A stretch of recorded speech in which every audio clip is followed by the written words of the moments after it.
guys. Hello. Oh my goodness, I don't like calling people guys. I really don't like calling people guys.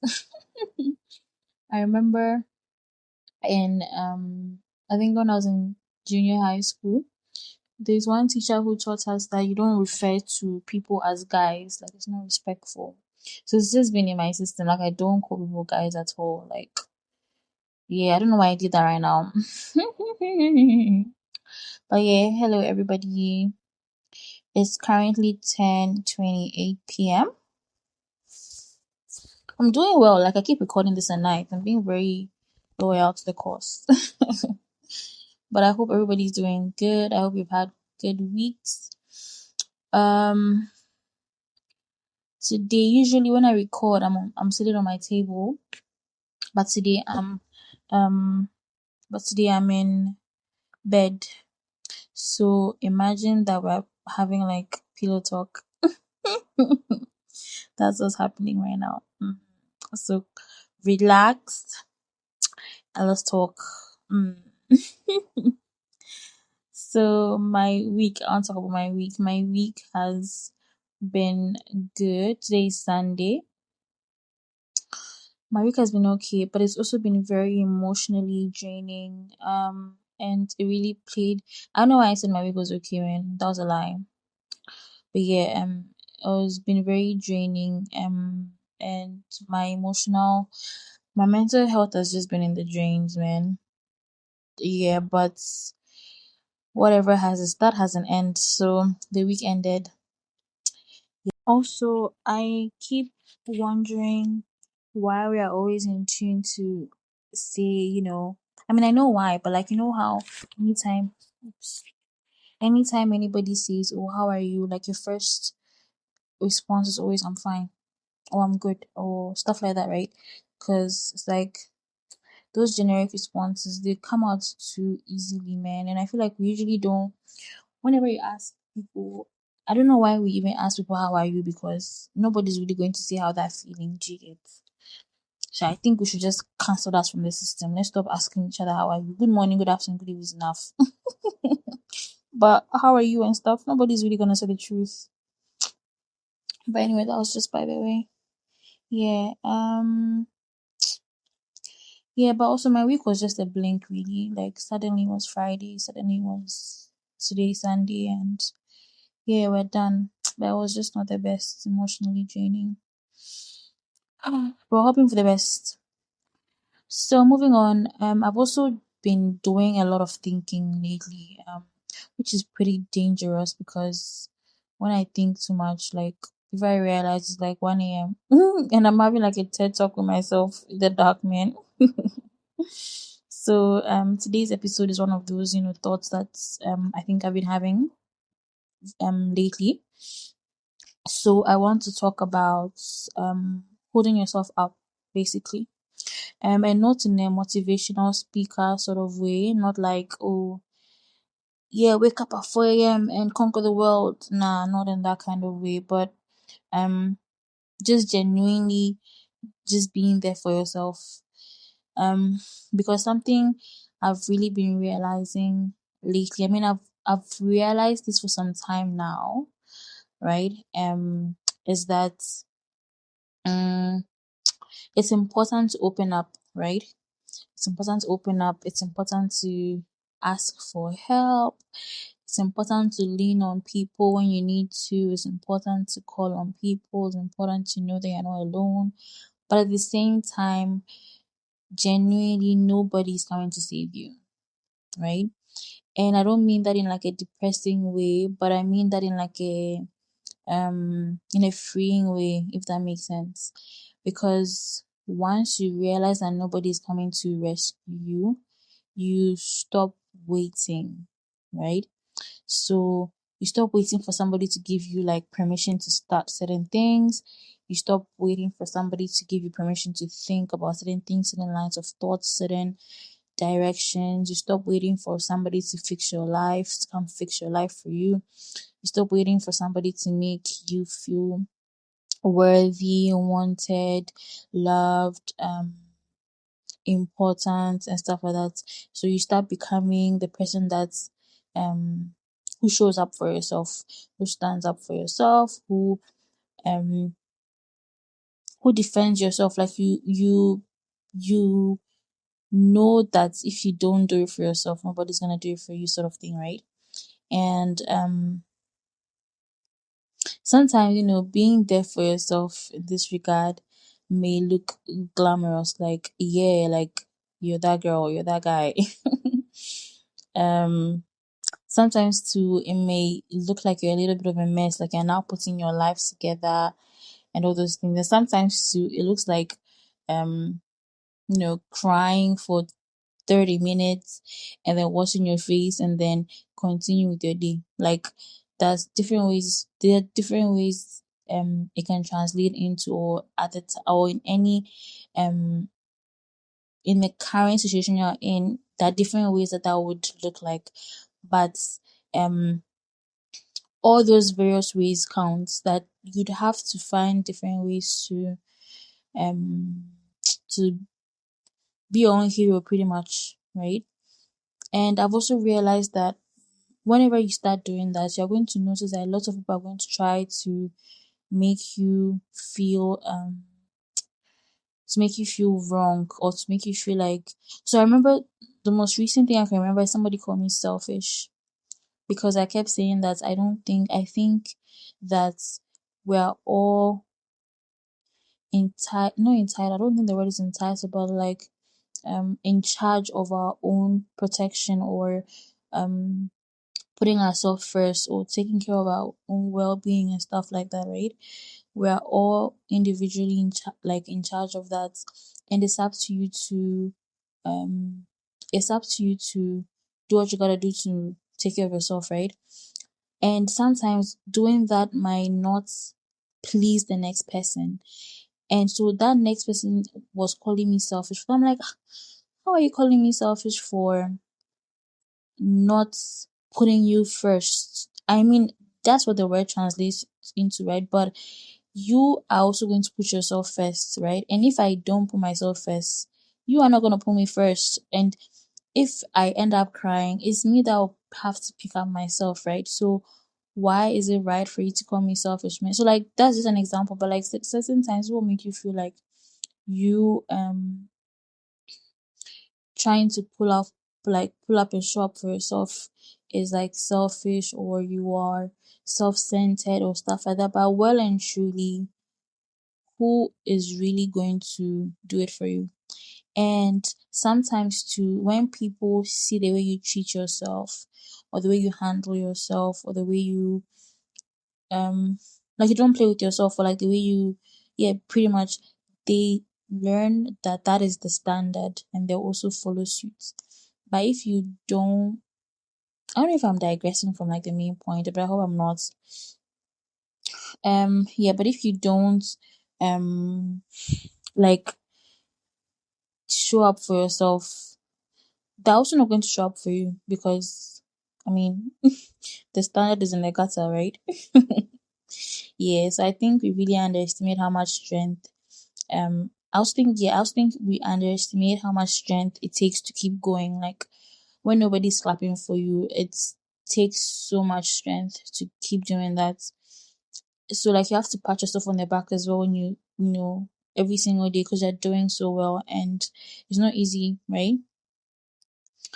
And not everybody's going to see your efforts. Not everybody's going to see your healing. Not everybody's going to see your self-control, the battles you are winning, the battles you're losing, but you still have to keep going regardless. And I think that's the true definition of strength. I think it's nice when other people see how strong you are, but it's best when you know how strong you are, and when you know that you are there for yourself, right? Or like you are doing the best for yourself, or you are taking care of yourself, or you are the perfect spokesperson for yourself. I feel like knowing that internally is a bit more liberating, right?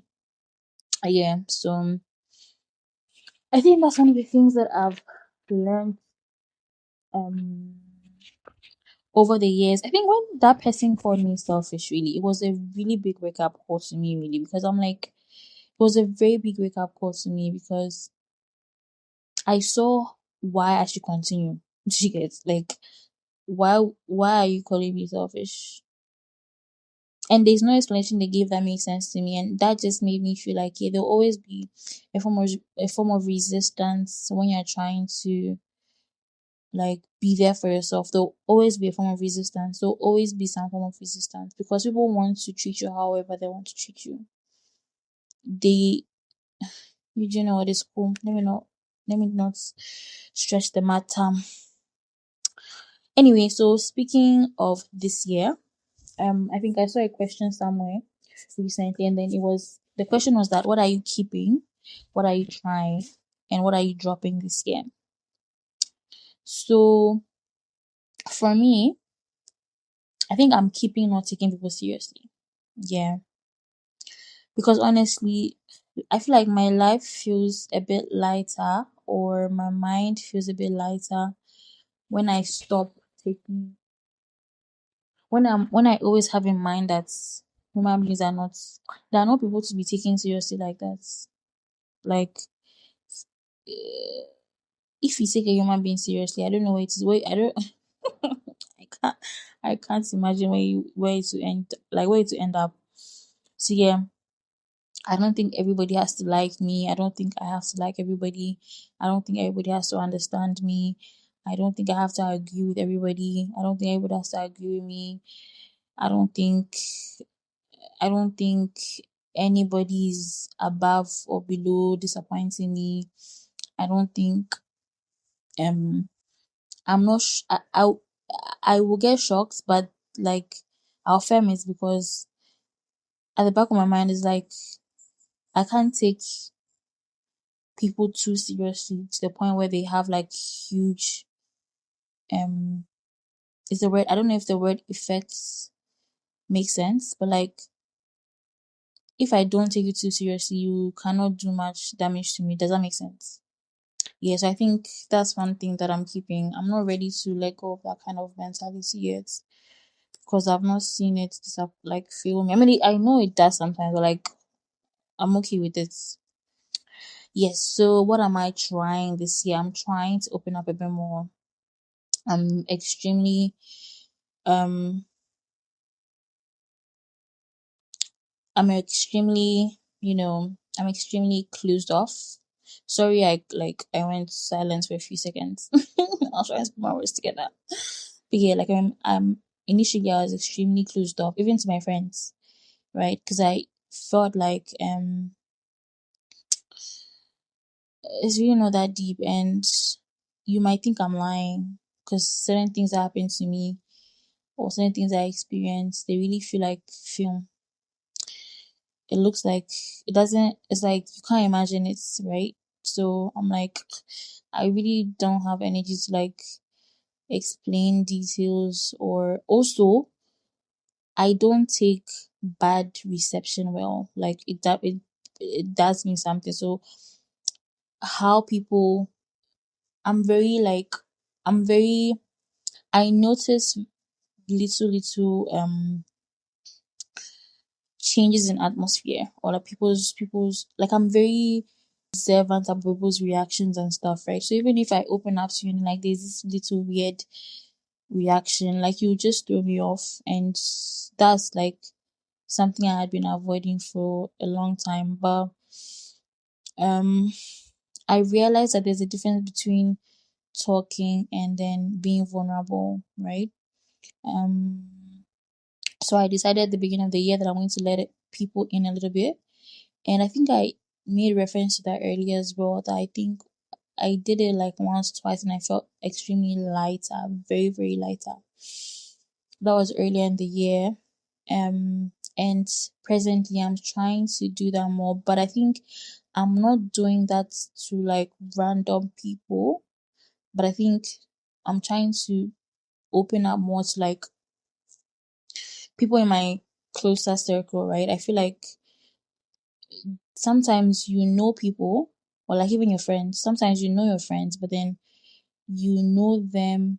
It's if you've been friends for a long time, you might know an old version of them, and that's the only thing you know. The details you know about them might be just the old stuff, and you don't know who they really are in depth at the time, right? Um, or secondly, no, I want to expand on that. So like I think about like my friends circle. We were in high school together, and this is like 10 years after, and I feel like to a large extent most of the things we know about each other were from like all of the like intros or things we knew about each other when we were kids, when we were in high school. So presently it's like there'll be no we will not be asking each other, oh, how do you feel about this, or like those basic getting to know somebody questions, because we've known each other for a long time. But still there will be certain things that have changed about somebody, or details that maybe you might not know because um we're in a different time and space. I don't know if this makes sense, but it's making sense to me, right? So I think even sometimes in your friends circle, it's still important to, you can have those random things of like asking each other, still getting to know each other now because you've grown, and because you are growing together, it's very easy to not really to assume that you know each other so well. Do you get me? Not there might be certain things you don't know, because you know what, me, I know I've made sense, and I know you guys are smart and you get it. Yeah. So that's on the trying, right? So yeah, letting people in a bit more. And it's not only with my friends, with a few people too. I think I opened up a bit more. And yeah, that's pretty much it. Let me continue. Also about the letting people in, I think I'm also trying to allow people support me. I know I've spoken about like, oh, be like your own whatever cheerleader, whatever earlier, but like this is also different. But like giving people the opportunity to know what's going on, so that they understand you, yes, but also they're able to support you in any way possible, instead of always acting like an island, right? Yeah. So next, moving on to what I'm dropping. Honestly, in quotes, I'm dropping stuff ahead. By this, what I mean is that I will not do, if I'm uncomfortable in a space, I'll sit there now. Or like man, I don't even know how to explain this thing, but I'm not doing stuff ahead. I'm not doing that anymore. Like if I feel uncomfortable about something, it's alright. If I feel uncomfortable about an individual, it's alright. If I feel uncomfortable about a space that I'm in, I want to learn to draw back a little bit maybe, and then reevaluate, and then also make sure that like my mentor is in a good enough space to handle whatever. Like I don't want to stay in places that's like I feel some kind of way. Like I don't feel, it's like it's doing me, it's paining me. I don't want to be doing stuff ahead again. Like let me focus on like ensuring that every space I'm at, I'm comfortable. Either spaces, individual situations, whatever. I don't want to sit where it's pinching me. Nah. So yeah, I'm retiring from unnecessary like suffering, headache, whatever, or stress or disappointment or whatever. I don't want to be carrying like emotional baggage that doesn't belong to me. Even if it belongs to me, but I'm not ready to carry it, I don't want to carry it.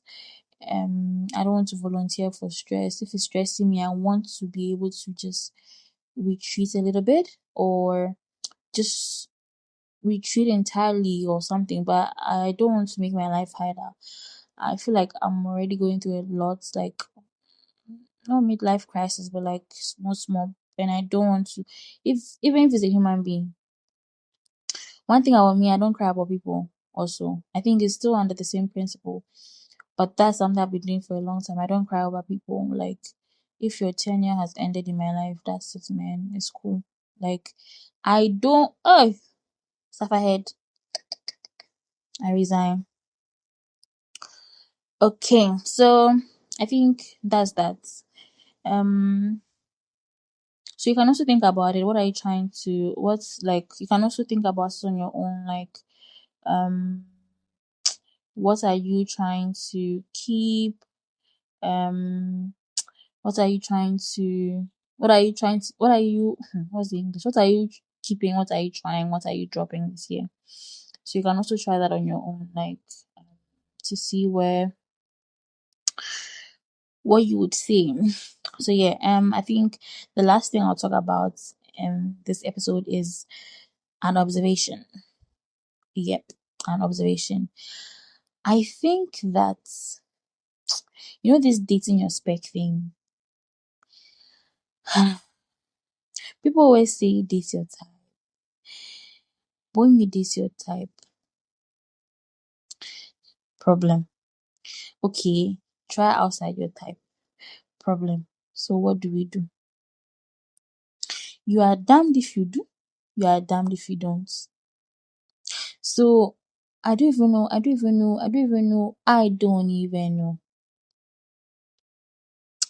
I genuinely don't even know. Like, I, you guys,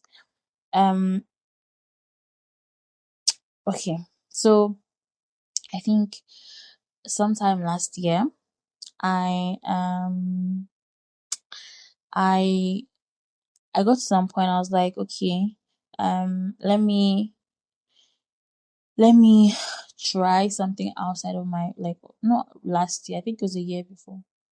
Like, trying something outside of the normal, right? Because maybe you think you have a type, or maybe your type is what's bad for you, or maybe your type is what is doing you, maybe your type is what is pulling you down. So I was like, okay, maybe let me try something that's not like my regular type people. What I saw that I've never seen this before. Of course, I took myself out of the equation, but like, still, what I saw, I've never seen it before. So I'm like, you are really damned if you do, you are damned if you don't. And I was speaking to somebody yesterday, and then he told me that he was explaining to me that you should stick to your type, really, like, stick to your type. And also, your type doesn't have to be like, your type has to be things that catch your eye, like, first, right? Like, things that catch, oh, it's my eye. Why did I poke my eye? But things that catch your eye first. Your type cannot be like, there's like character traits, but there's a level to it. There's certain character traits that you see like with time, or you learn with time, but there's certain, your type has to be like general things that, like, you will not, you feel like you can't do without, or you need, or your preference, or you're attracted to, you need that, because that might glue you in a sense, or catch your attention. There's a way he explained it for me that maybe I cannot replicate right now, but like, it's important to have your type. But then you cannot be saying your type is like, oh, I don't like. I'm trying to think of an example he gave me, but like, something that's you is something you learn with time. Like, you learn when you learn the person, but you need to have your type to now, like, be to narrow down your attraction, right? But what if that thing that you keep, my own problem is, what if that thing that you keep looking for is what is not good for you?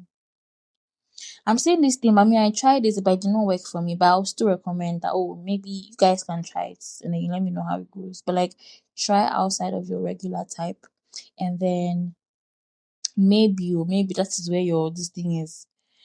Try it like once or twice. I've tried it once. I don't know if I'll do it again, but maybe I have one more shot in me, but I'm not sure. But like, maybe try it like once or twice, and then you know where you know that, and maybe your type is bad for you. Maybe your type is like, maybe your type is like 6 feet, guys, but your husband, the one that will treat you well, is like 5'5". So you never know. So just try outside your box. I don't recommend it, so from the depths of my heart, but like, from the surface of my heart, I'm telling you that just try it and let's see how it goes. But yeah, there was no depth in that last topic, but I was just thinking about, I said that, yeah, really damned if you do, you're damned if you don't. But it is well, man. It is well. Anyway, I think that's it for today's episode. Really, there is enough. I think I don't want to be passing like 30 minutes, right? So I think it's cool. So I think that's it. That's my final thoughts for today. I'll just close by saying that please be kind to yourself, be there for yourself, forgive yourself, talk kindly to yourself, because you spend each and every day with yourself. You spend the most amount of time with yourself. So treat yourself with a bit more kindness and a bit more love. If life gets hard, and it definitely will, make sure that you are the person that you can rely on first. The person who tell yourself that we've survived worse, we'll figure this out too, God will make a way, whatever you need to tell yourself, like make sure you're that person for yourself. So yeah, anyway, that's enough wisdom from little on me. Yeah, I mean, I'm also still figuring things out, so like don't take my word for Bible, but still also we're in this together. So yeah, thank you for hanging out with me. Thank you for doing this pillow talk tonight with me. Thank you, thank you, thank you. I hope you have a great week. I mean, it's Sunday, so yeah, have a very great week ahead. I hope doors open for you. I hope everything aligns in your favor. Yeah, so this was Tea After Dark. I'll talk to you soon. Bye. Mwah.